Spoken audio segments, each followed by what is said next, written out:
Okay, I think we'll go ahead and get started.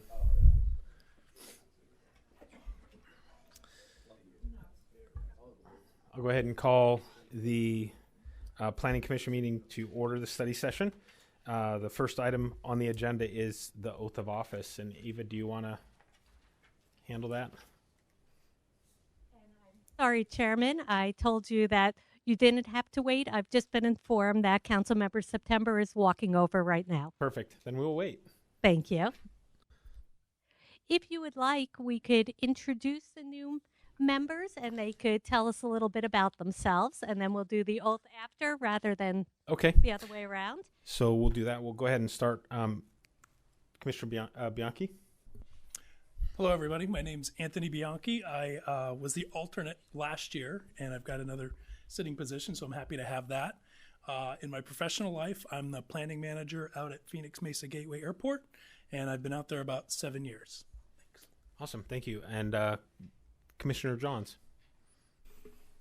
Good afternoon. My name is Brian Johns. I'm an owner of a firm that's been here for over 65 years, architectural firm, located over in Mesa. We were in Gilbert for a little while, but trying to find a building that's big enough to take care of our staff, we had to go back to the building that we had over there. I did serve in the past on this board, and I'm excited to be back again. Great to have you back. And then Commissioner Deportes. Hello. My name's Sean Desports. I'm in the self-driving vehicle industry, and I'm just happy to be here, honestly. So that's all I got. You didn't talk long enough, so we're gonna have to go back around the horn again. Yeah. If you could, no. If you would like, I can give the planning manager report at the beginning of the meeting. Okay, let's go ahead and do that.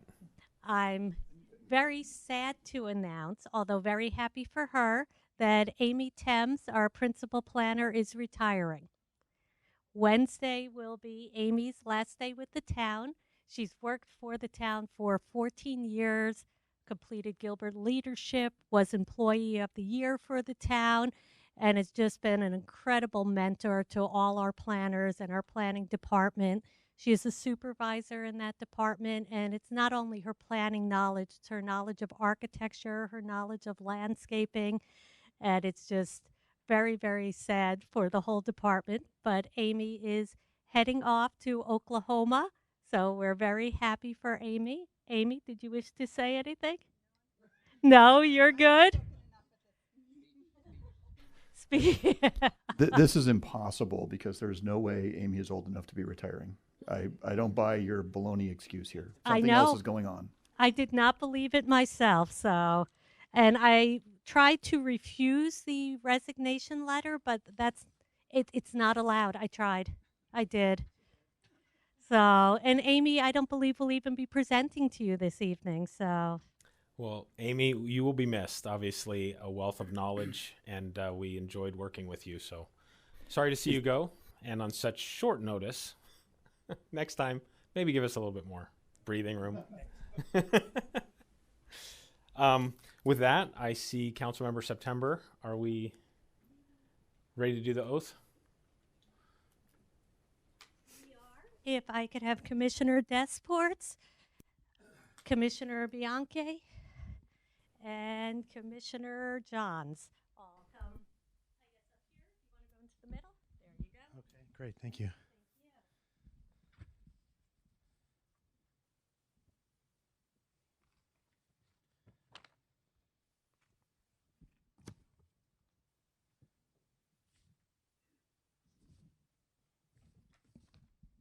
Good evening, gentlemen. Thank you very much. Does everybody hear me okay? Great. Thank you very much for your willingness to serve. Congratulations for being selected for this role. Planning Commission is an exciting part of Gilbert, its development, its growth, and I'm very happy for you and very pleased that you're here tonight and you've agreed to do this. So I'm going to go ahead and read this for all of you. We're going to swear you in at the same time. So just repeat after me. I state your name. do solemnly swear that I will support the Constitution of the United States and the Constitution and laws of the state of Arizona and the ordinance of the town of Gilbert, Maricopa, Arizona.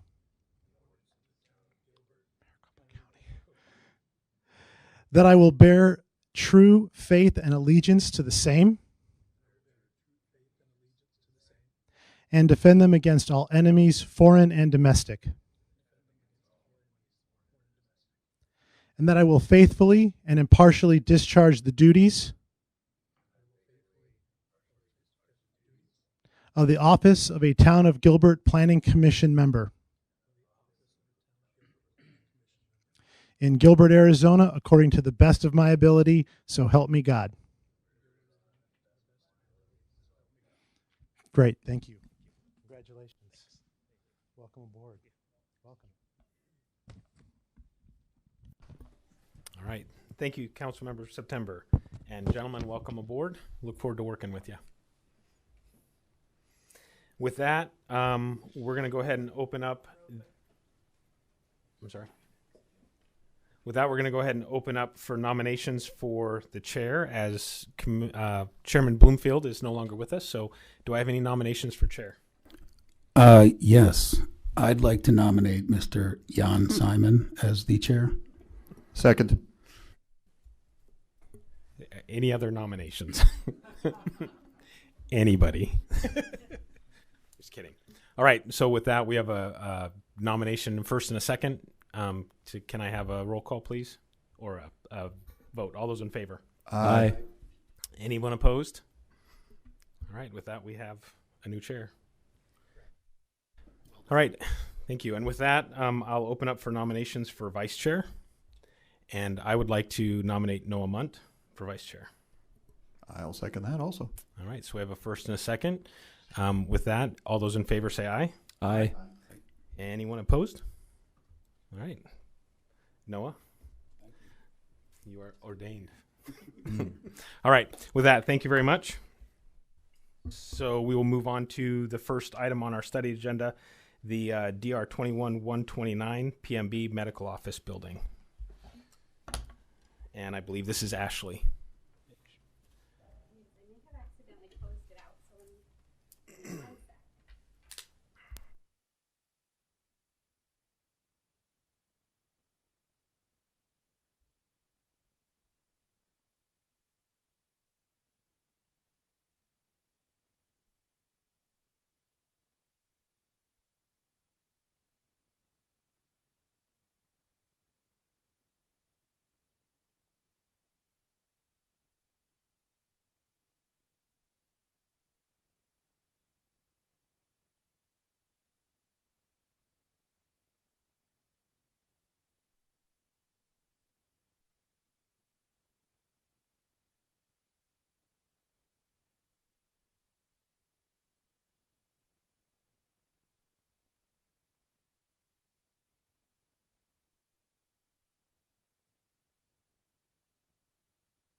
Thank you, Chairman. So this is DR 21-129. It's the PMB Medical Office Building number 3. This is located in proximity to the Mercy Gilbert Medical Campus, just east of that, on the east side of Mercy Road. It is south of Woodside Court. You can see on the map, it is accessed off of that Woodside Court with the cul-de-sac. The request before the Planning Commission on this is the design review on 4.72 acres. It's for a 45,000 square foot medical office building. It's proposed at 2 stories. And then tonight we're just here for a study session. We're looking for just general feedback on the design, on the architecture, so that the applicant can proceed to CDs at risk once they've addressed all of staff's comments and all of the Planning Commission's comments. So if we look at the site plan, the building is oriented towards Mercy Road on the west side of the site with parking to the rear. They have 2 proposed access points off of Woodside Court. I do want to note that the westernmost access point will need to be relocated to align with the driveway on the north side of Woodside Court. So when you see this again, you will see a shift related to that parking area.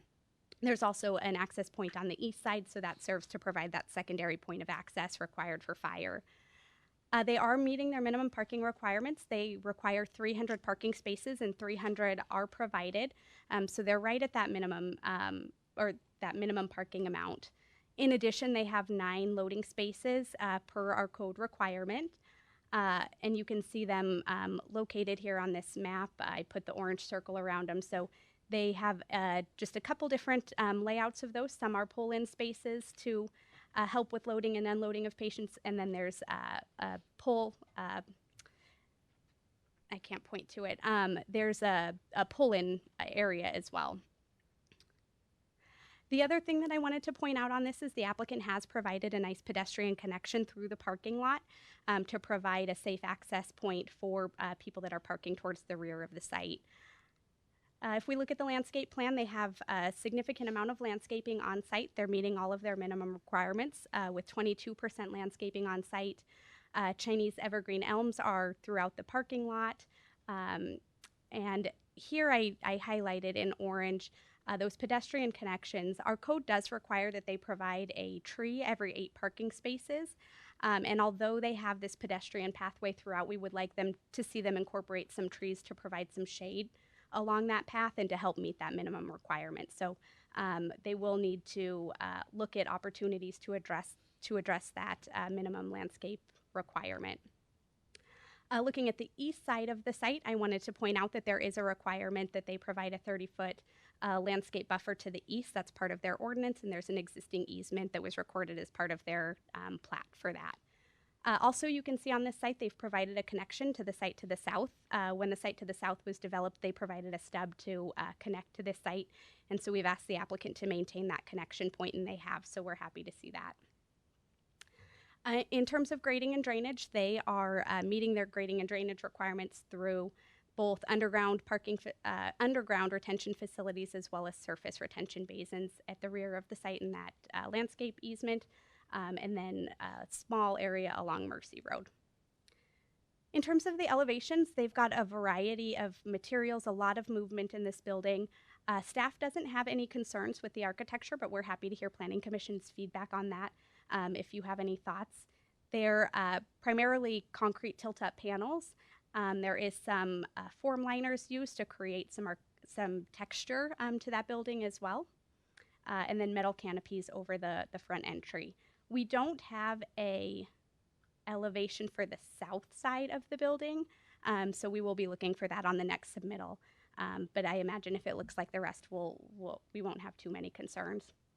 The applicant also provided some renderings so you can see a different perspective of what this building looks like, a lot of movement, a lot of architectural interest. As I mentioned, the materials are primarily concrete tilt-up panels in a variety of colors, so we're happy to see that diversity. Again, just looking for some overall feedback if you have any questions or concerns, and if you would have any concern with the applicant moving forward with construction drawings at risk. All right, thank you, Ashley. Bring it up to Dice. Anybody have any questions or comments for Ashley? Yep. Ashley, just more of a general question, not really a concern. So do we know why the roof eaves are not uniform or continuous along the sides? Is that for shading, or is that just kind of more for just pure aesthetics? That's a good question. Probably a better question for the applicant. I imagine that it's for aesthetics. All right, does anybody else have any questions or comments for Ashley? No, Ashley, I actually really like the design of this. I don't have any problem with the site design or the design of the building architecturally. My only question would be, if we approve now, would this then be able to be handled by staff, or would it need to come back to us? Because of the size and that it isn't part of a master site plan, it will have to come back. Okay. All right. I actually do have a question. Yep. I'm sorry to interrupt. Commissioner Anderson. Ashley, I'm looking at the site plan. Is there an area for a refuse enclosure? I'm not seeing that.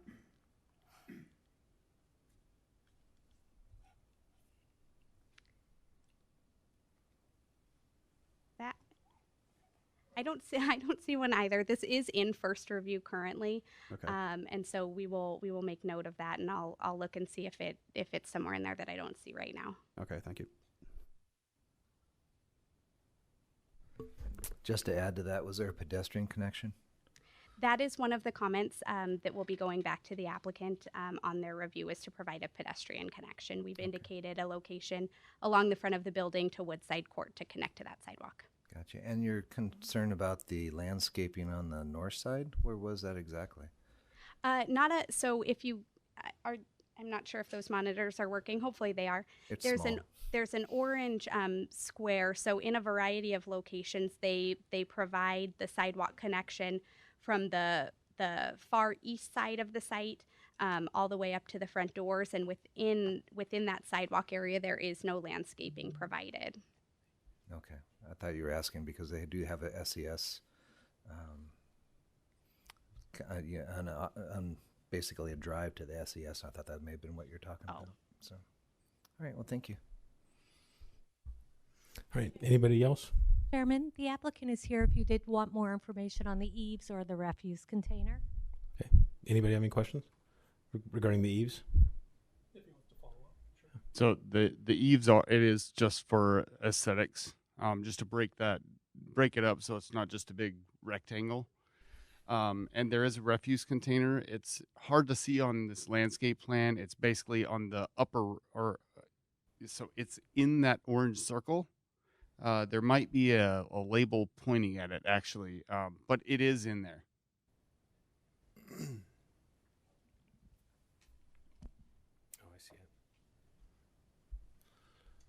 Right. Thank you. Anybody else have any questions or comments? All right, Ashley, do you have what you need? I do. Thank you very All right, much. thank you. All right, with that, we're going to go ahead and move on to DR 21-122 Melrose Medical, and this is Keith.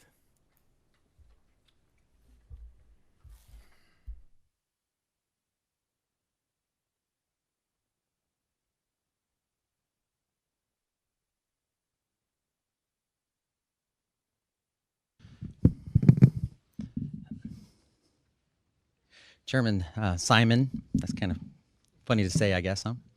We'll get used to it. Chairman Simon, members of the commission, good evening. My study session item tonight before you is for, I should go back to this slide, is for DR 21-122, which is called Melrose Medical.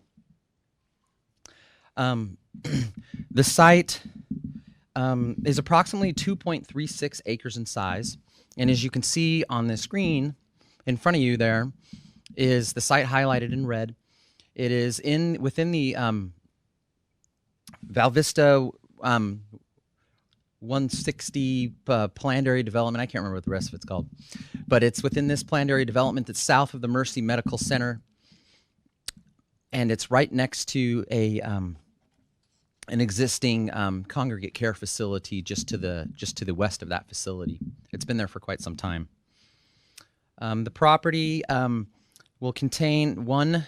I'm getting ahead of myself. I'm rusty. I'm sorry.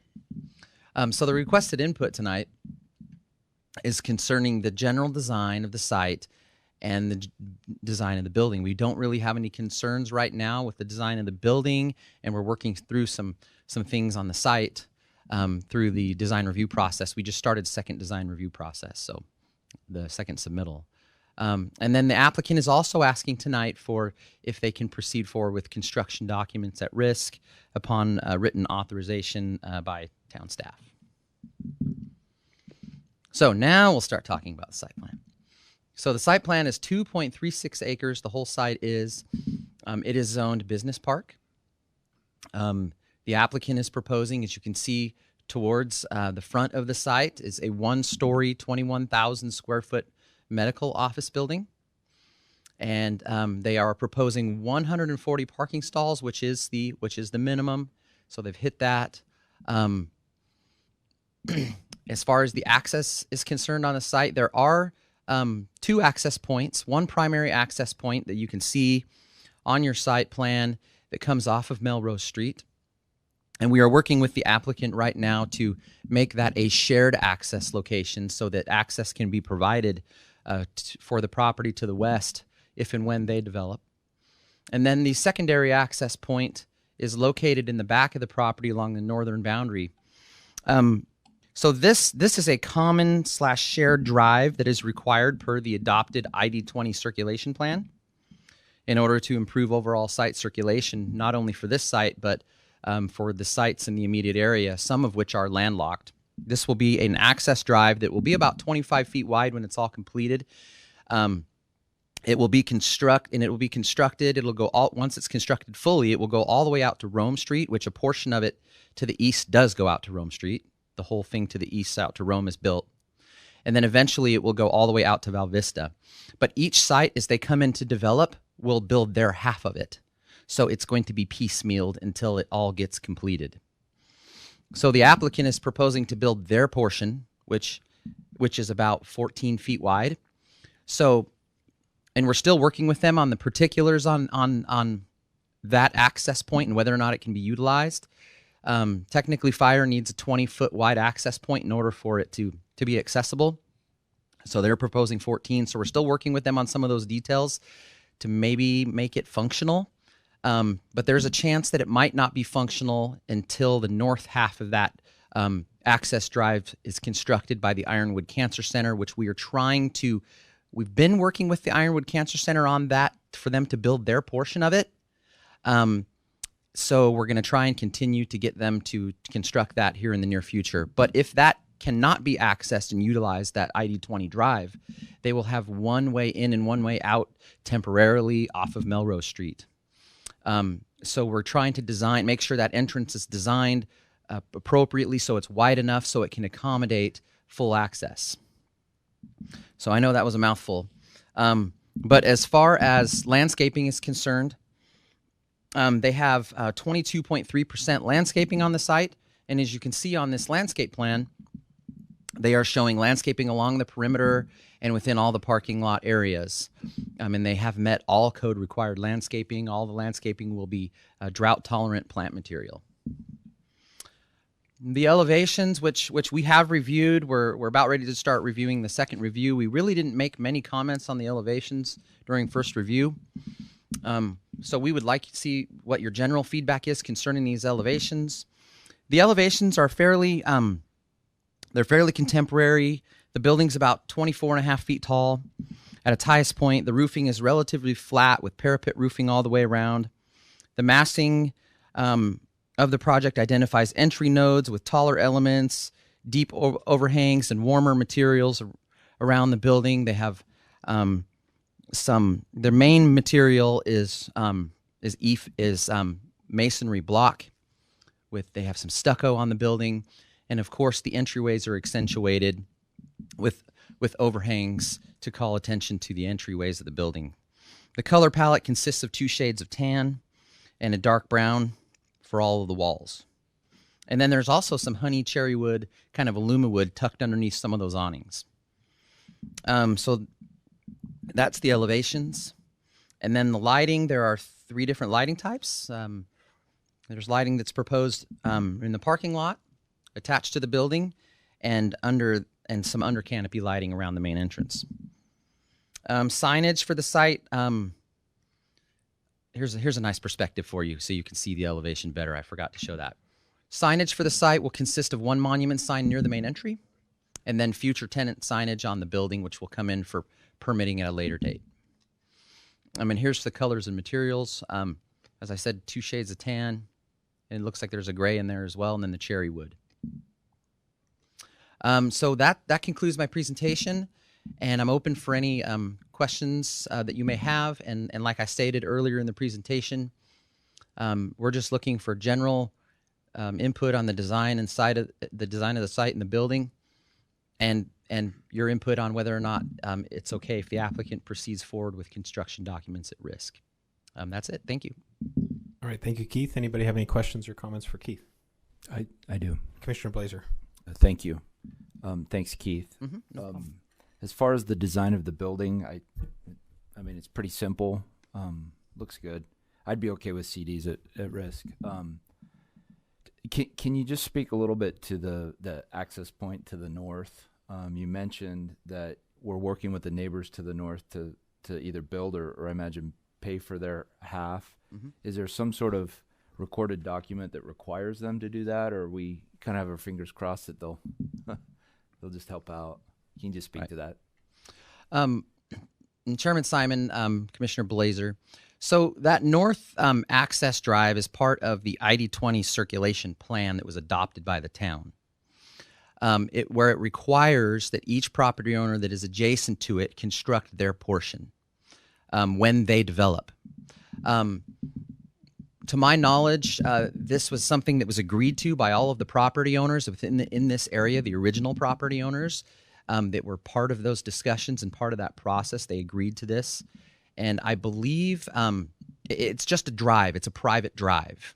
So I don't believe that there's an easement. There may be easements back there for utilities and underground type utilities, but for access, it's a private drive. And like I said, all of the property owners at the time when we adopted this plan were in agreement with this plan and the circulation that it would provide and the benefits that it would provide to them. There are several properties in this area that are landlocked, and if that drive is not constructed, then they will not have access to their properties. So obviously they're going to be in agreement. But we are working with the Ironwood Cancer Center to try and construct their half. They weren't required to upon the development of their site for various reasons. I don't know if I know all the details on that, but they weren't required to do that. So we're going to try and get them to finish it because it's something that the original property owner agreed to when this was all adopted. So we're working on that. So I hope that answers some of your questions and that kind of alleviates some of the concern. But it's something that it's kind of a living, breathing process that we're working through right now with other property owners. Yeah, I appreciate that. And it sounds like it could be pretty dynamic. And my personal opinion is I'd hate to see a neighbor hold up the ability to develop the property. So yeah. Anyway, understood. For that reason, for a requirement that the town has, and then the neighbor not participating, then limiting development. So just my personal opinion. Understood. Okay. But as far as your input, I'm okay with CDs at risk. Okay. Input you're looking for. Thanks. Thank you. Anybody else? Yeah. Commissioner Bianchi. Yeah. Sorry. Question, Keith, or maybe for the applicant. So the rendering colors look to differ a little bit from the elevations. The elevation mid portions look to be a lot darker than the renderings. So I'm wondering which is correct or which is actually going to be built there. Which one? The 3D model. The 3D view looks okay. I think the PDF you got created for the elevations just look off. Okay. So it's the same colors, it's just the shade. Okay. I think as overall comments goes, it's a narrow site. I agree with staff on matching the landscaping along Melrose. I think the design and the material changes look good, and I think it breaks up the massing quite well. I think in regards to the CD at risks, I'm okay with it as long as we don't have any outstanding issues with staff, maybe after the grading and drainage issues have been worked through, as well as the second review comments. Okay. Thanks. Thank you. Okay, thank you. Anybody else? Commissioner Fay. Yes, thank you. Thank you, Keith, for hitting on that north drive was my biggest concern. Is the property owner to the north built out otherwise? Chairman Simon, Commissioner Fay, yes, the property to the north is the Ironwood Cancer Center, and they are built out. Okay, I don't know that I've ever been successful at encouraging someone to come. We're working on it. They are built out except for that portion of the drive. I would be more concerned, except for the fact that the building is packed down on the south end of the site. It's just parking up there, and emergency access isn't really that important. You might even be able to just sign it as a one-way exit for the stripe it as something for the. It's not ideal that whenever Banner came in, they should have been required to put their half street in. So the CDs though, when I used to be the person who issued CDs, not here, my kind of rule of thumb was, is this a project that's like, duh, yeah, this is gonna be fine, duh, was kind of my rule of thumb. This is a lot packed into a narrow site. you don't have a lot of room for error here. So when we talk about CDs at risk, you got to understand this is at risk. If this is like the real no kidding at risk, not the you've got some in my mind you've got some wiggle room. This is you don't have any wiggle room on this one. You need to kind of nail it, is my opinion. And usually, I would. If I was the one issuing CDs at risk or some document at risk, I would hope that there would be more wiggle room so that when they don't quite meet it, I don't have the people who I issued and gave them the stern warning to going and yelling at council that I'm being mean to them. And this one seems to be more tight than like the last one. This thing working? The two topics that were my biggest concern was the South Drive, which as of last Tuesday, traffic's bought off on our new design we've already submitted back to staff. And the North Drive as well. And I think it's imminent. In fact, my client and I aren't going to proceed doing it until we have those two things solved too. So with your blessing and with those two things solved, we feel pretty comfortable that we're good. Okay. Drainage, landscaping, and parking spaces, you're kind of awful tight on the. Understood. That's where I would imagine I could see like the CDs blowing up at you. But otherwise, I guess, it's your risk, your money. So. Not my money. All right. Anybody else? Right. My only question that I have is with regards to easement on what I would believe is the west side, if I'm looking at the orientation correctly. Once that's built out and it looks like the parking is really all along that west side, is there going to be any issue with somebody coming in and wanting to develop that next plot with regards to easement and being able to build there? Chairman Simon, members of the commission, so if I understand correctly, the west side of the property, are you talking about the main entrance and the easement for access? No, if I'm looking at it on the page, I would consider north at the top of the page. So the north entrance is, or the east side in my mind I'm looking at is where the T-shaped building is. I'm not sure what that is there, but so the west side would be that other, this whole side. This side let's on go to an aerial. Okay, sorry, here we go. Yeah, so where the T-shaped building, I would assume that's the east side based on the orientation. It is, that's correct. West side is open lot. My question would be, with the way that the parking is and whatnot, is there going to be an issue with regards to another development coming in right up along that to the west? Chairman Simon, I don't believe so. That one's also a long skinny site. And there's really no planned cross access or anything as far as that is concerned. I mean, they have site limitations and space limitations as well, just like the current property owner does. But I don't believe there will be any issues. No, they still have to meet their building setbacks and everything, just like the current property owner. So it's a skinny site. So we'll see if they choose to develop it similar to what the current property owner is developing it, how they're developing it. But we'll just have to wait and see. But I don't foresee any issues as far as the property to the west developing as of right now. All right. Thank you. Well, if there's anything else? No? Keith, you have everything you need. Okay. Yep, I do. Right. Thank you. Thank you very much. Mm-hmm. All right. With that, we'll move on to discuss regular meeting agenda. We've got one item currently on the consent agenda, 3 items on non-consent. Through discussion, is that correct? Am I correct? Yes. Yeah. So through discussion, unless there's anybody opposed to it, I'd recommend that we move item 11 and 12 to consent.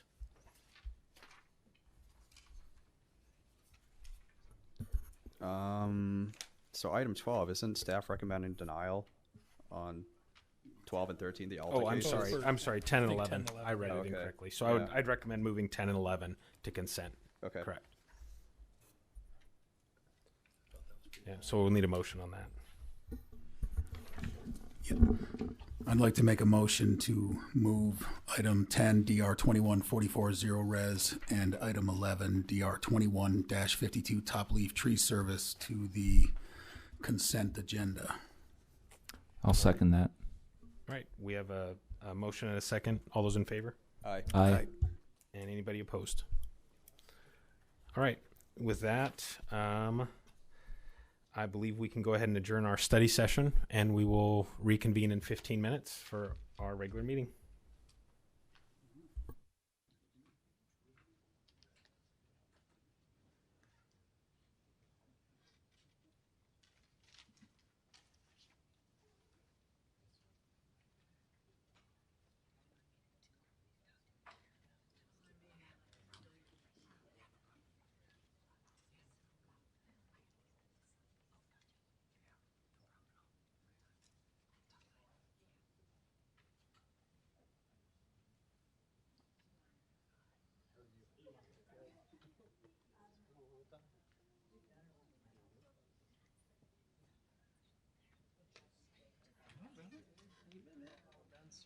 Time no see. Yeah, 10 years since I've seen you. Longer than that. 13 years since I've seen you. It's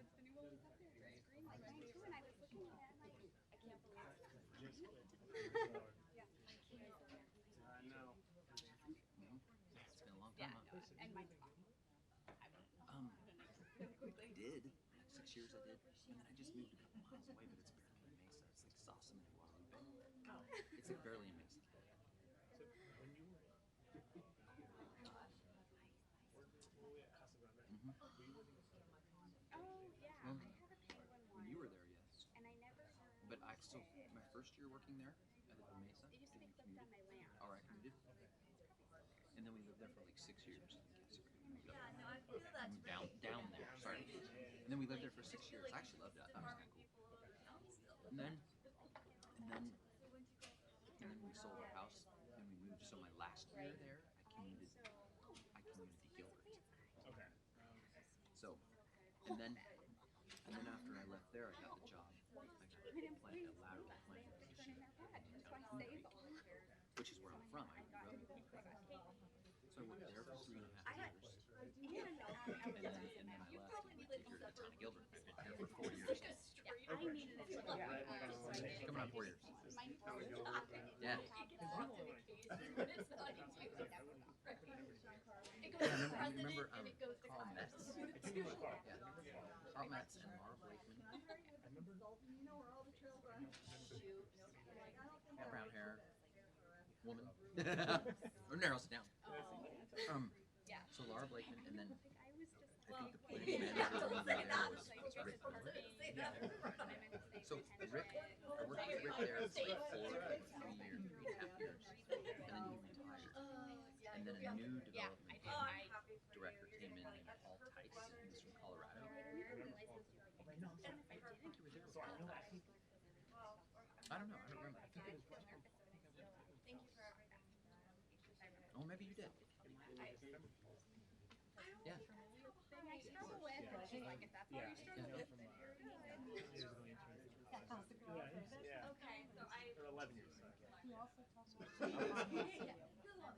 That he tried with both arms and he Yeah, okay, we'll check it out. Thank you. What are you saying? You gossiping about me over here? Do I look much older? Come on. Don't lie to me. You tell me the truth. Won't hurt my feelings. Because he used to be like fucking Bill. I don't know if you still are, if you still live. Do you remember first time? No, I broke my wrist like in April. He was wearing casts for how long? 9 weeks, 10 weeks. Yeah, they kept switching them out. Yeah. I'm mountain biking. Okay, that's totally cool. I love mountain biking. I've been mountain biking for like the last year. Love it. And then in April I wrecked. Yeah, I go. No, not superstitions. So, Usury Mountain Park. So there's a lot of trails there, and then there's trails on the west side of Ellsworth Road, close to Bush Highway. It's called the Hawes Trail System, so it's way up in there. There's tons of stuff in there. So I go all those places. But it's fun. So I like mountain biking. But I was lifting a ton. Like 2.5, 3 years with my COVID. And then COVID hit. Couldn't go to the gym. I'm probably 15 pounds lighter right now. Right up until fatter. Fat standpoint. I was lifting a ton, making good progress. I was lifting 3 days a week, and then the COVID hit and screwed it all up, and all I had was a dumbbell at my house. So I went, what am I going to do? One dumbbell. Yeah. So what am I going to do with one dumbbell?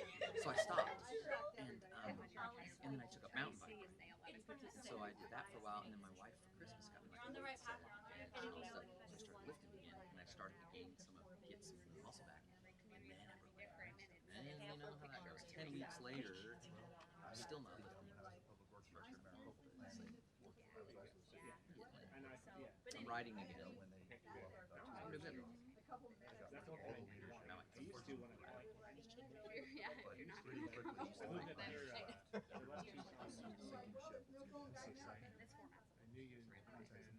Gilbert is. I don't know though.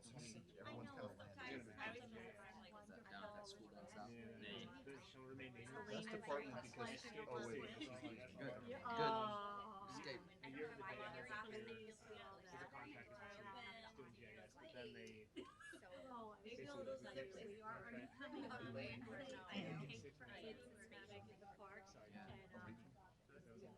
Oh, did you did that for a while? How long did